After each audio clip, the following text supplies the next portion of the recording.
Hello everybody, once again welcome back to Tech and Crypto's YouTube channel. Today in this video I'm going to show you how you can disable your notifications from Bing AI. So make sure you follow my step till the end.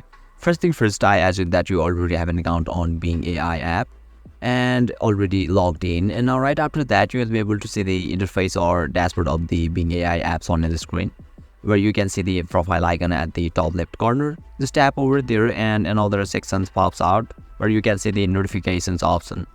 So you need to click on that option, and now you can see the three dot at the top right corner of this section. So once you click over here, you can see the notifications settings option. So once you tap over there, now in here you'll be able to see lots of notifications options which are already enabled. You simply need to disable it, and now you'll be able to disable successfully. So basically this is how you can disable notifications from Bing AI.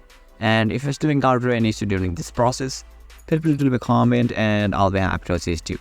If you found this video helpful, please give it a thumbs up, and if you are new to this channel, make sure to hit the subscribe button and set the bell icon to on so that you can stay updated with our latest content. Thank you for watching, and I'll see you next time.